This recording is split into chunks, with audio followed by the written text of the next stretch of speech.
Hello, Lightworkers, and welcome to Megan's Mystical Mashup, a spiritual conversation between me and a guest about life, the universe, and anything in between.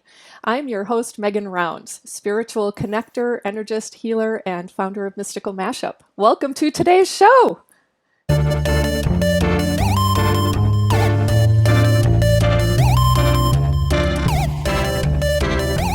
Today's guest has been a member of the Lightworkers Lab for just over 2 years, and in that time has become a designated reader and moderator in training for here in the main lab, where she also hosts her program, Light the Way with Gaye Miller, every other Monday at 5 p.m. Central Time.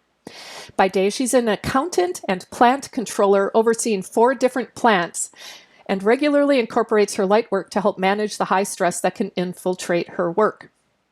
In her blossoming spiritual business, Light the Way with Gaye Miller, she applies her gifts as a third-generation energy healer, medium, and intuitive reader with an emphasis on angels to focus on shining the light for people to move forward and shine their light. Family-oriented, she lives in Plover, Wisconsin with her husband, and together they have 2 young adult children and a granddaughter.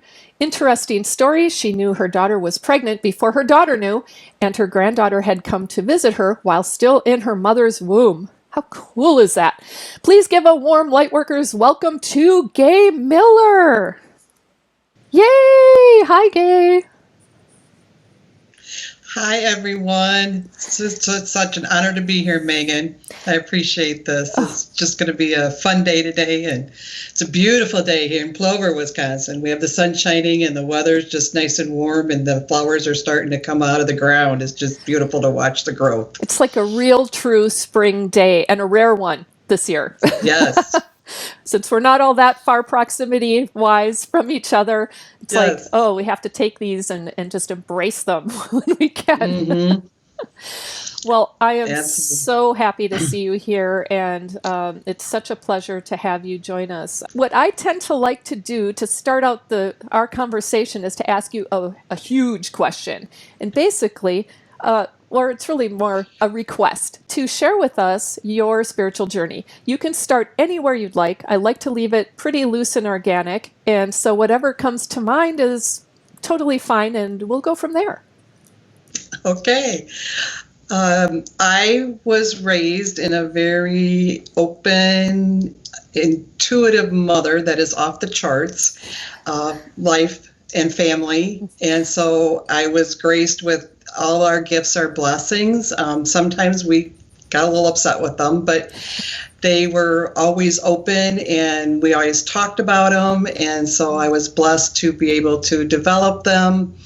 Kind of funny, in my early 20s, I felt like a teenager, like you're zapping kind of away. You're not real sure what this does or how it works or whatever it is. And of course, I think every person that does see a spirit from the other side kind of goes, what was that? Or gets a little leery on it. But then I had my family and raised them and used your gifts as my mother used her gifts for me. I couldn't get away with too much as a teenager, that's for sure, because she always knew what I was going to do before I did it.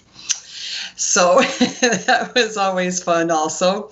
But yes, and then my children moved on and are developing, obviously, their own careers and their worlds. And I found a spiritual partner that lives very close to me. That is awesome. Super soul friend. The group knows her as Carolyn. And we found each other in Wisconsin.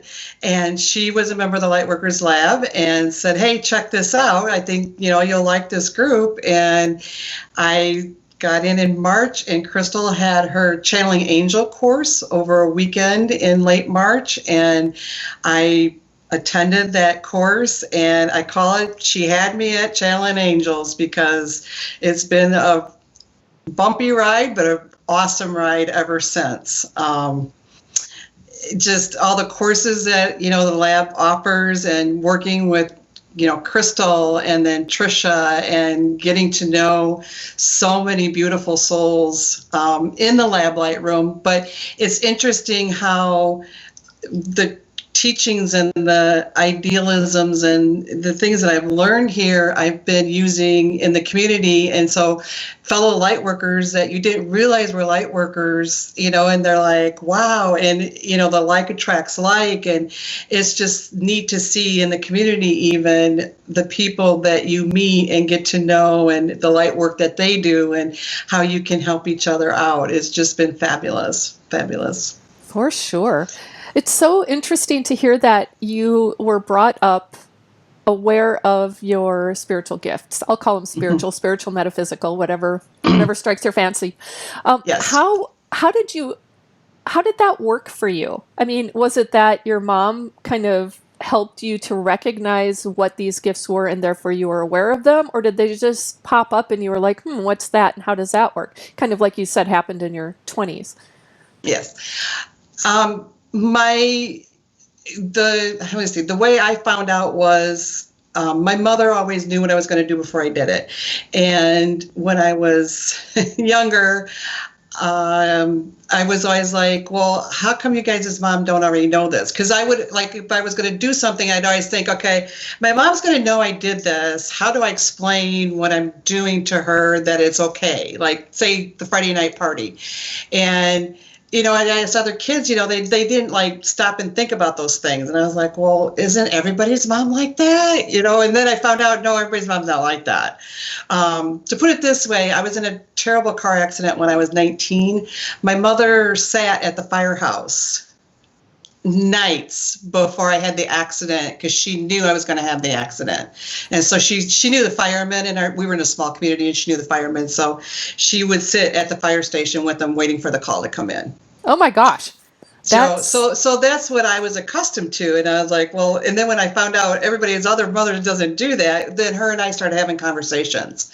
And, and sometimes it was kind of tough because she grew up in an era where it was completely shunned. And she had actually been told to develop her gifts. So she kind of had a little feeling about it, that this is something you can grow and work with. And so we had open conversations, and I rely on her to this day. If I get, blocked up on something or something, I'll just call her up and I'll be like, I just ask her the question and she just whips it right off. And we have these really, really cool conversations now because of all the things I've learned. And sometimes she was so cute the last time. She's like, I don't understand all the words you're saying, but I just love hearing you talk about, all the things you're learning about. So it's just interesting that I didn't realize it till I was older, I guess, that not everybody's family is like this. Well, and I mean, I love that. I'm trying to think back to whether or not I noticed my mom being intuitive in that way, and I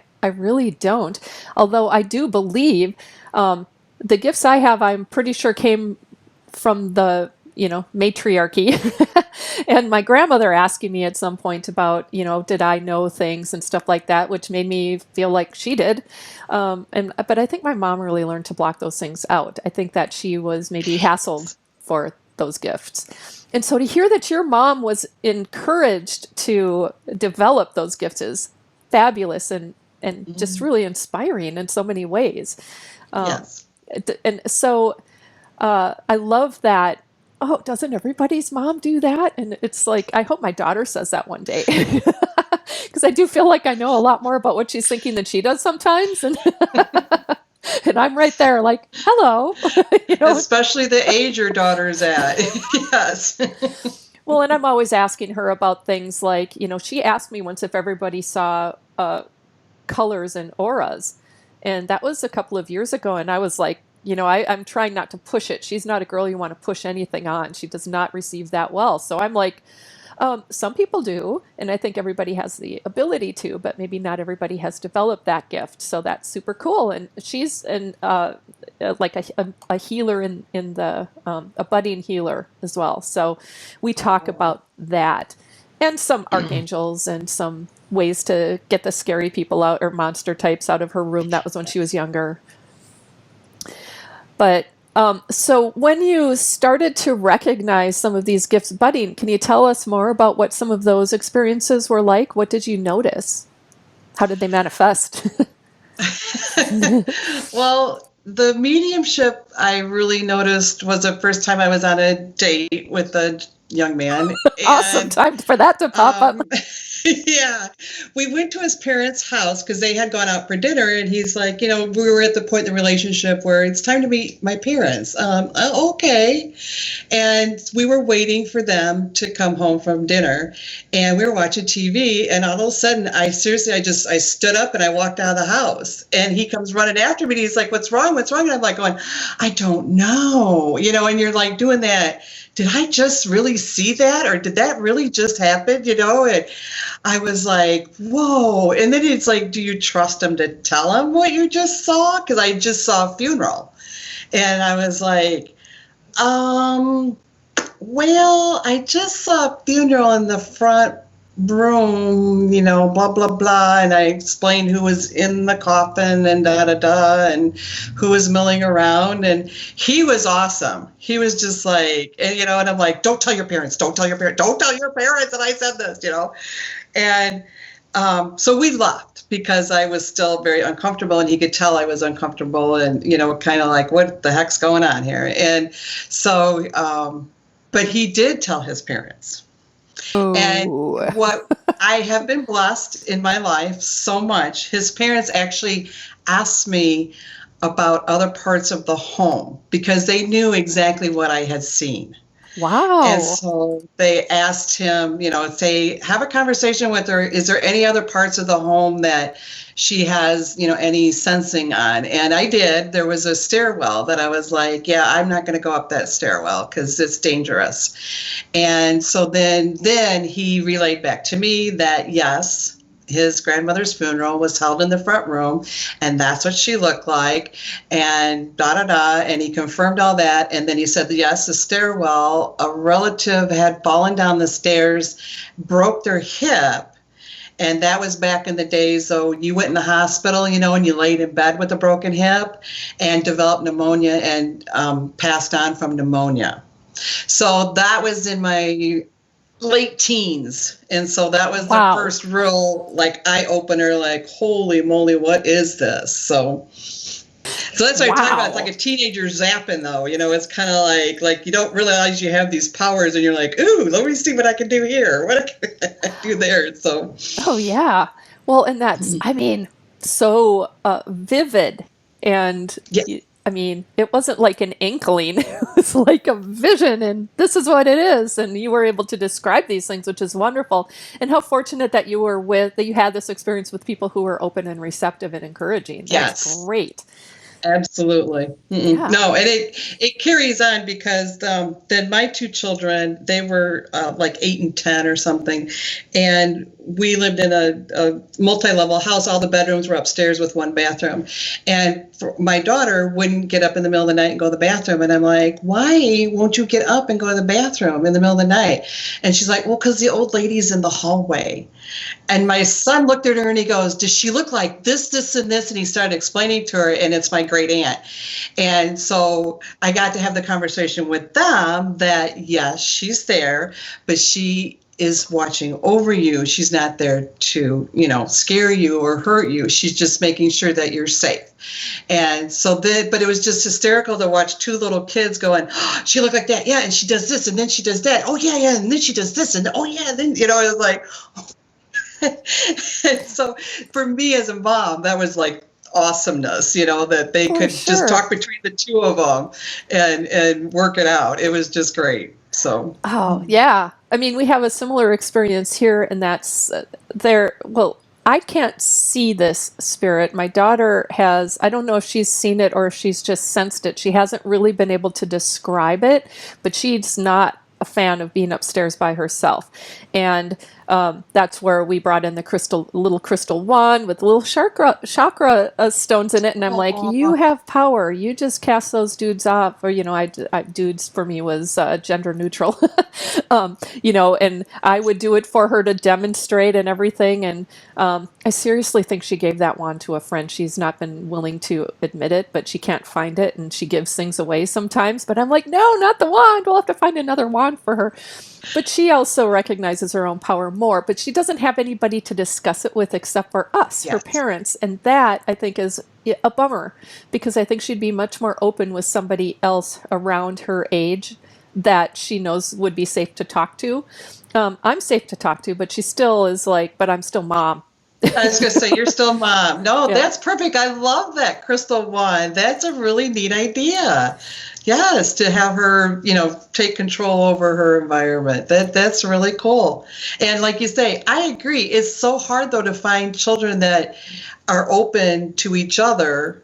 And they're not really children when they're preteens, but, they're in that awkward stage of feeling each other out. It would be interesting to know if there were groups like that where they could be open and have, talk the same words in the same language and the same level of what they do. Yeah.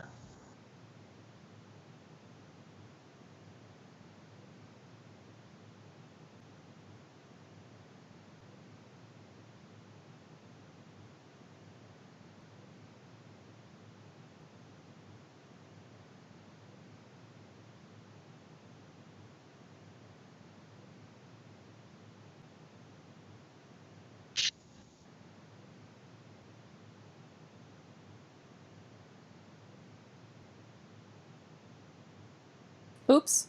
Wait, nobody heard that except for you, Gaye. I say I enjoyed it. Oh, I apologize. I mute myself because sometimes there can be feedback in the sounds when I go back to edit. I notice those things. So for those of you who didn't hear that, I was saying that my daughter had joined an online kind of like a gaming club when she was younger, and it was a safe club, but it was called the Occult Club. In fact, she may have started it. I don't remember now, but she was super excited about that. And then she started attending a Catholic school, and I didn't want to discourage her interest in magic because that's really what that group was about. But I'm like, you might want to tone it down when you go to the school because they may not receive. She wanted to wear the symbology and things like that. And I'm like, you're awesome and this is great and I'd like to encourage it, but at that school they may not receive it the way you intend it, so just be aware. And I've noticed that she wants to share it with everybody, and at her age in junior high there's an aspect of that I really want to encourage, but at the same point I'm recognizing how friends and their families may not get it. And so that your kids have somebody to talk to at that age, I think was great. No, it was. So that, yeah. But that's great, though, that she has a group like that. That's awesome. Yeah, I don't actually know that she's all that active in that anymore, but she's still very connected. She really likes mythology, and she's which is one of those kind of like signs, I'd say, about her interest is always around something that I would say is spiritual or metaphysical without her knowing it. And Right. So she can talk mythology, and she joins more games that have that type of a background. Dragons, a lot of dragons in her. Especially in mythology, Yeah, absolutely. she loves dragons, and books that she's read always have a dragon theme. And so, yeah, I think it's really cool that she's got those avenues to explore those things. Not something aside from books that we ever had, we as a generation. It was like that and, fun, like Kolchak the Night Stalker movies and stuff like that, where it's not really the same thing, right? No, not at all. But so then you had that pretty big experience on your first date. How did things blossom and grow from there? And or did you at some point decide to focus more on your Muggle life than on, was there a dichotomy there? There was definitely a dichotomy, and also, when you stated your daughter going to Catholic school, I was blessed to be raised in a German Lutheran church, and they're a little more open to a lot of this, so that was another aspect that I got to bring in and also share my light with, is my church community. And so when I had children, I kind of did like what my mom kind of did, what we say, you don't really block them, but you tone them down, or you redirect your talents, and you're doing the mom thing and the wife and I did was I kind of lost a little bit of myself and all that because of all those years of being the mom and the wife and the working wife. And, you had I call it my work face and my work wardrobe back those days, and then you come home and you're something different, and then you're with your children and something different. And so I really didn't utilize my gifts except for with my children. Like to encourage them or, like that, like don't lie to me because your mom's going to know, Yep, when you do something. We had this experience where my daughter told us this fantastical story that my husband totally bought. And I'm like, that is so not true. So I sat her down, I had her walk through it, and it was like absolutely untrue. She was covering for somebody. Well, actually, she was covering for she was covering for herself in a gesture of kindness, though. But it was like that, I think, for her was her realization of like, I can get away with a lot with my dad, but forget about it with my mom. It's not going to happen. Absolutely. So I didn't really, and my mom at the time, this is kind of hard to say because my wording may not be exact, but a lot of times we saw the dark things, we call them the dark things, or the hurtful things, like, we saw when someone's going to pass, and so like my mom and I both would be like, oh, we're blocking it, we're going to just stop using our gifts. Well, we never did, but we thought in our heads we did. So yeah, they had other plans. Yeah. So there was quite a few years there where both her and I we were busy with our life, and so we didn't really reach out with our gifts. We just used them within our own circle.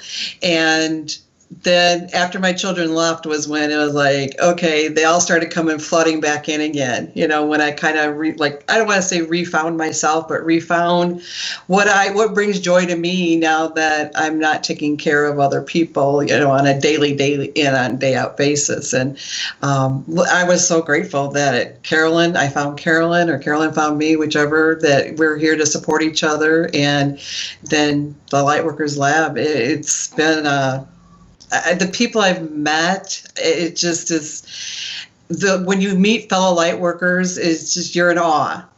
Just like you have your modality, your daughter's looking into mythology, and it's just like, I soak it up like a sponge because it's just so fun to listen to other people and how they've gone on their path and how they've found what they like to do. And it's just amazing. And so these last 2 years it's been a roller coaster. I'm not going to, lie about that. Well, let's talk more about that. Only if you're comfortable. But I like to hear intuitive intensive, and you'll see the roller coaster. Okay, yes, then I get it. Okay. Yes, well, you do. You find out so much about yourself. And it's like anything, like even in your children or others around you, you're like, oh, they got this good personality from you. They're like, oh, yeah, but they got that bad thing from me too. No, I don't like that. I don't want to see that, So when you're kind of forced to put the mirror back on yourself and look inside, and it is great healing. It is absolutely beautiful healing. But going through it, you're kind of like, yeah, or even like the first time you see something that you're like, did I really see that, or did I really feel that? And the growth and expansion, growth can't come without pain, in my opinion. But, the bigger you grow, the kind of more painful it can be sometimes. So I hear you so loud and clear. With the intuitive intensive, I think that for me, a big part of that was really digging into what are my gifts and am I ready to receive them? Because I've spent a full lifetime, well, okay, maybe I'm not done yet, but to date, I have spent a good part of my lifetime blocking those things, feeling like they set me apart, that they made me different, that I didn't want them because I didn't understand them, that they were bad or wrong in some way. And so I'm really having to reshape, and I can't say I'm completely there yet in some areas, but having to reshape my perspective on myself and the world and what I know to be real, is, just mind-blowing in many ways. How did you find, either through the intuitive intensive or other experiences, additional gifts beyond mediumship that just started popping up for you? One I'll explain one that I just kind of just learned. We went through the intuitive intensive course just ended not too long ago, and I was honored to be part of a group to hold space for the intuitive intensive. And while we were doing that, I saw energy in colors from people. Oh. And how their own energy. They were holding space, and we were holding space. And I could see their energy come up and in this, say, a breakout room in a group, and I could see their colors swirl around the room, like gauge the energy of the room and soothe the room. And then all of a sudden their colors would all intertwine and create this weave and be like a hammock to the group. And it was like, I'm just sitting back in amazement watching these beautiful people that had this beautiful energy come up. And so I'm like, oh, I can see energy in colors. Never ever done that before. And it was a beautiful sight to see. And I tell people this, and they probably don't remember, but back in my day, you could make pot holders with the thing, and you wove it through the little thing. Like a loom? Yeah, kind of like a little mini loom. It's for children or young people. And you'd make these pot holders, and the nylon would be all different colors. It'd be all different rainbow colors throughout it, and you pop it off, and it was a finished pot holder, or grandma could put the pot on it, because the pot was hot. And that's exactly what this reminded me of, because you loom it so tight that they would grid together so closely and so tightly that it was just beautiful, but you could see each individual color within that weave. It was just beautiful. So sounds like it. What an awesome experience. And so two things from that. The role you played, is that called a gritter? Just yes. Because I've heard that. Okay. Awesome. Yes. What a cool experience. But then also, even from your mediumship, it sounds like clairvoyance is a pretty strong, is very cool. And so had you seen other visions in color before, or was it really when you started seeing it with energy that it was color? I see movie films my entire life. So I've always seen everything as a movie, but energy, I never saw it as a color. So like you say, where you don't see the colors of the aura, I could see energy. I could see it coming or, going or whatever. Or like when you walk in a conference room or whatever, and you could tell the mood, I could sense the energy, but I never saw the color of it. So this is the first time I'm actually seeing, and they're vivid, bright, vivid colors. It was just, so it's going to be interesting because I'm obviously going to work with this more. But I'm wondering if it's because the Gritter group, they were so strong, or they are so strong, and there's strong energy. And so I'm wondering, well, is the vividness from the strength of the energy, or is the vividness just that person? It's going to be interesting to work with and moving forward. For sure. Now I could go down that rabbit hole. And how would you do that? How would you explore and experiment with that to understand that particular gift and how it works for you differently? So we could either take that way, or otherwise I'm going to shift gears altogether towards how you apply your light work and work. Let's shift the gear. Okay. I'm not quite sure about the first one yet. Okay. I'm still playing with that. Light the way is, I want to say, my motto, my theme, because I have been blessed to have people light the way for me. That is what I want to do for other people. That is what I do for other people, is to show them that you're not the oddball, you're not the strange one, you're not crazy, you're not losing it, and especially with spirituality and faith driven, because I come from a very different aspect of it. And I'll agree, there were times, and there still are times, where putting a faith-based religion in with the spirituality is kind of rocky and hard. But I want to be able to show people that you can put those worlds together. You can make it be a teamwork thing and make it be a teamwork effort, and feel comfortable that the beliefs of the worlds are blended in you. Well, and I love that I think it comes back to something we were talking about before we went live, and that is adapting what we know to be, conventional wisdom Mhm. around some of these things into what works best for us.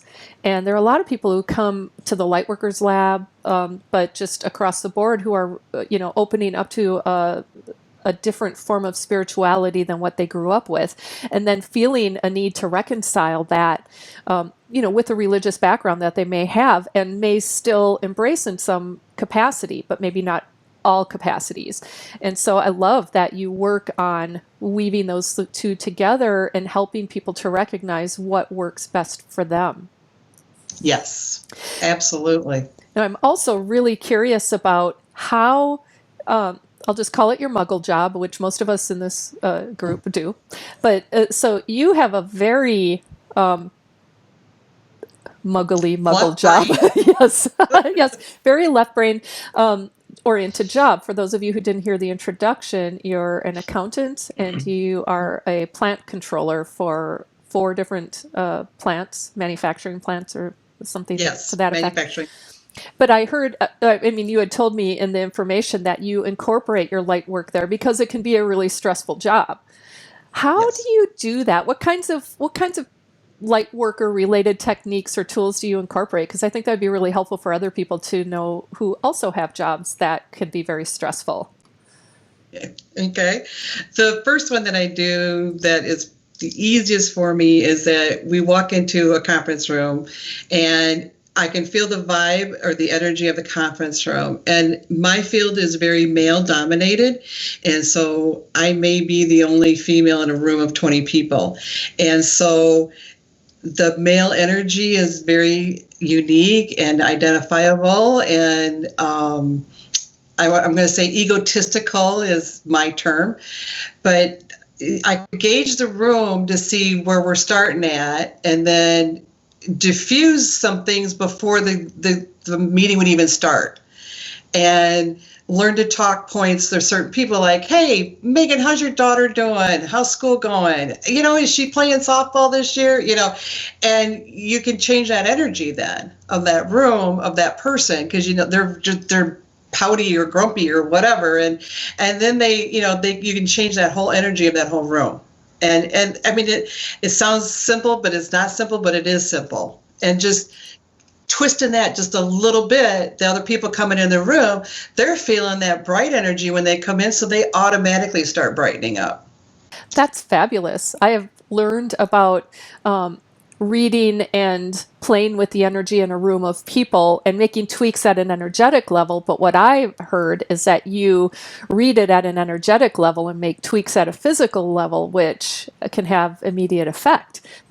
So can energetically, but in a very different way. And that is super cool. I love, but a lot of work, because then you definitely have to know the people. And how to make conversation in a short period of time for things like a meeting or a conference, which in a sense, I can tell you're gifted in that anyway, but it's like a really great way to break the ice in both just a general conversational way, but also energetically. That's genius. Thank you for sharing. Well, and plus, I love listening to people's stories. I love, because everybody has a story and everybody gives of themselves, and it's so interesting for me to hear those stories and relate or not relate or learn, or I just love meeting people. So well, same here, as you may have imagined. And I was going to say, I think I can tell that. Well, I love the stories, and I love. I think people like to be heard as well.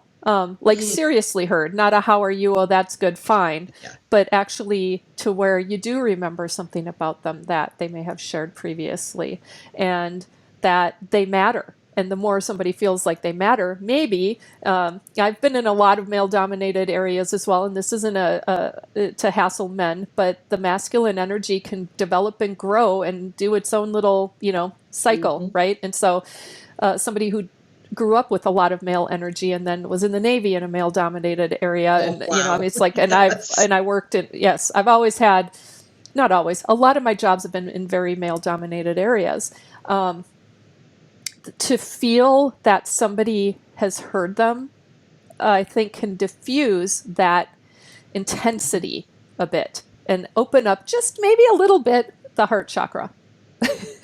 Just my own, I didn't know that at the Oh time. I no, wasn't looking at it that way. I bet you have plenty of stories to say about the Navy, man. I bet you were a light worker like 10 times fold with that. I might have been. I don't know. I bet you were, because that's a lot of different energies coming in a lot of different ways. I remember somebody asking, there was a guy who was a wizard who was on my ship, and he asked if I was interested in working with him, but I didn't feel it. And I felt like it was more of a manipulative thing. And so I didn't get, and maybe there was a fear piece, but I don't really think so, because that had never really scared me. But more, it was like, okay, so there's this whole thing there, but he's like, I can tell you have power, and I'm like, awesome. That's great. But I don't think at that time that I was I've kind of, like you had said, in that arena, I don't know that I was all that. I think I was very intuitive, and I've always been, and I'm very empathic. And so I'm sure I navigated a lot of waters without even realizing it, Mhm.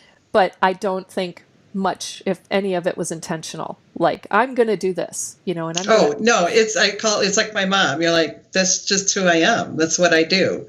And that's what you remind me of, is just like, well, that's just, like I said, isn't every other's mom like that? That's exactly how I see you, is like, well, that's just what I do. That's what you call light work? Okay, it's just what I do. I have to say that is, from my journey perspective, the being introduced to the Lightworkers Lab and other wonderful people in this community and other communities has shown me how much I've taken for granted that I was never aware of. And so a big part of that journey is just recognition that everyone isn't that way. Like empath, I didn't know that's what that was, but I definitely feel and read emotion. And that is a huge piece that I have always tried to deny. Just like, get out of my life. I'm tired of crying all the time. It's like, and now I can embrace it and recognize the gift that it is, and really build upon it, and learn and develop new ways of approaching this particular gift, but others as well. But yeah, it's almost like unraveling what is in order to understand what is. And so, yeah, thank you for saying that. It's, I don't know that I've really thought of it that way, but now I do. See? Yeah. So I heard you say earlier that you came by the Lightworkers Lab through the About Angels class. Was that? Yes, Crystal had, and it is in the lab workers, or the lab library. So I don't know if that's a free one. Yeah, it's like a paid course, yes. But it's not very expensive, and it's well worth it. I have not taken it, but I know many people who have, and who just cannot say. I mean, all that, they just have a lot of really awesome things to say about it. Yes, and it's been so fun because that's how we all came into the lab, and that was the first class we all took together. So it's just been awesome to really have us be together through the journey. But yes, my mother had always told me, and I always knew as a child, that I have angels around me. And so when Carolyn, my soul sister, buddy, friend, lover, she just is so great for me and with me, and she supports me so much. It's just beautiful to have that relationship. She brought me in the lab, and that Channeling Angels was the first course, and I was like, I like angels. Let's see what this is about. Let's see what this woman has to say and how she does it. And it was a live class over the weekend, and I wasn't real technical interested at that point in time. So I was kind of like, okay, I'm going to have to learn how to get in a group like this and ask questions and things. But it was an awesome class. And Jerry Maguire, she had me at Channeling Angels. I resonate with the way Crystal teaches. Yeah. It just, for me, on certain topics, especially the topic of angels, it just resonated with me. And I've actually gone on and been deep diving into the angel knowledge of angels, of all the different angels beyond the light room too, beyond the lab. So she just catapulted me into feeling very comfortable in my own skin is the best way to say it. Well, and I mean, I share that view. I think she's awesome in her teaching, and the way she presents material is wonderful and easy to receive. I'm curious for you, what angels do you typically work with? Are there some that you either call in more often than not, or who show up more often than not? Okay, so I've had a guardian angel. My guardian angel, I never knew his name until the Channeling Angels class. He is Archangel Chamuel. He is my angel. He's always here. He's always sits right here. He always has, ever since I can go back. Archangel Michael has always been with me. I was very sick as a child. In the hospital. I kind of grew up in a hospital. So Archangel Michael has always been with me. He's never not around me. And just like anything, Archangel Raphael, I bring him in for healing and for traveling. I mean, and I bring in angels differently than other people bring in angels. Again, it's how you work with them. And I'm finding that for everything, it's how you work with them, how you feel their presence and talk to them. Those are my 3 go-tos for every single day. I'm trying to think. Lately, Jophiel has been showing up, so I'm doing a warrior princess thing for some reason. I'm not quite sure on that one. We're going to work with that. And so Haniel, she'll come in with her soft. She's just a soft, lovely angel. I think I work with the angels more when I'm working with other people, because I'm helping them see their angels or be with their angels. And so then that's when I'll call them in so that they can help show me how they want to work with this person. Oh, wait. Oh, here. I'm messing with my mute button a lot today. Okay. The fact that you have always had a guardian angel and you didn't know his name is exactly my experience too. I just always called him Angel. And I called him in. And I don't remember when I first became aware. And I never really asked his name because I just knew him as Angel. Showed up in male form, that part I know, and has always been with me. And there are many times when I specifically, it's like there are many things that kept me alive in, scary situations or potentially dangerous situations that were not my own doing. I mean, I wasn't trying to hurt myself, but I wasn't necessarily aware. And there are things that are like, no, you're going this way, or don't step off of that curb, or moving a car so it doesn't hit me, not in a Twilight way, but similar in some ways, I suppose.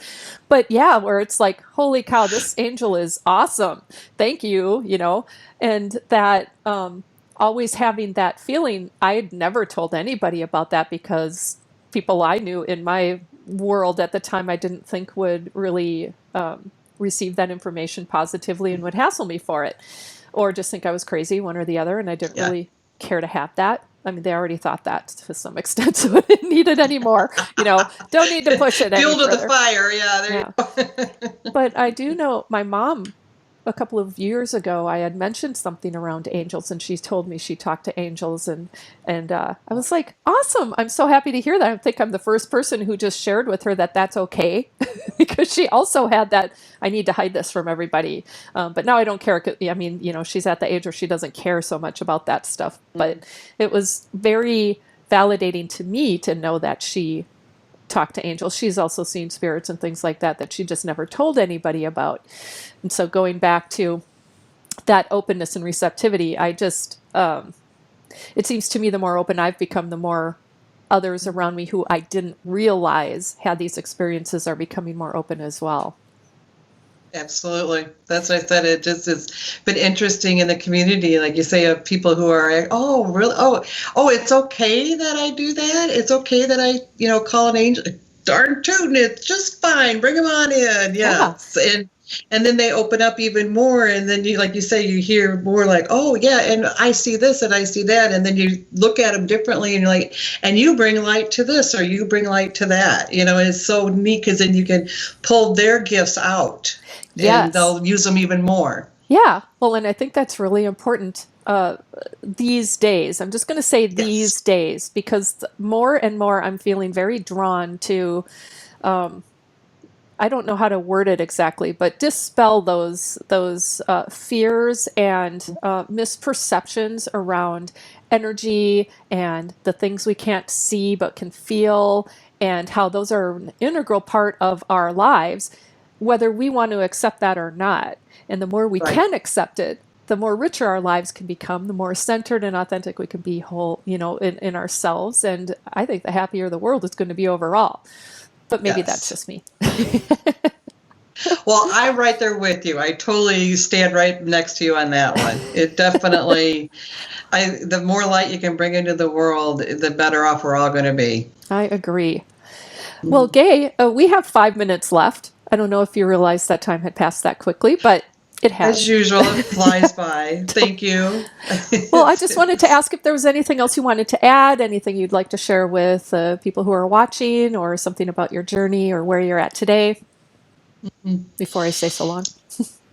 The only thing that today, I ask my guides, what's today bringing, guys? And because I always tease these people, I say, when I wake up in the morning, I look at my angels, okay, everybody up, come on, time to get up, let's go. We got to do something today. And they brought to me today, or what I've been hearing all day today, is don't be afraid. Don't fear your gifts and don't fear your talents and don't be afraid to shine. And that is the hardest thing to do. It is so hard. And I know it's hard, and I have been blessed to be in a very supportive environments continually. I can only not even imagine if somebody would say that it's hurtful or evil or no, you got to hide that. I can't. I'm like just the opposite. Like, no. We have to develop this and grow this because that is the spirit within you, and that's the beautiful sight that I see. And so, they just want to reiterate: shine your light. Excellent. Thank you so much. And thank you for sharing your story. Thank you Oh, for sharing that last sentiment too, because I think that's super important that even though some of us may have been raised to try to hide those gifts that we have at this point in time, I mean, that's just a memory, and memories in the past, and it isn't real. So right. we can rewrite, right? We can bring that light back in. It's never too late for that kind of thing. So thank you again, Gaye, for sharing your story, for coming on the show. I am putting your information here again for anybody who'd like to contact you. Thanks again for taking time out of this beautiful Saturday to join us for Megan's Mystical Mashup. I appreciate all of you. I thank you so much for watching. And thanks again, Gaye. And I wish you all a magical, mystical weekend, week ahead, and beyond. Thanks again, everyone.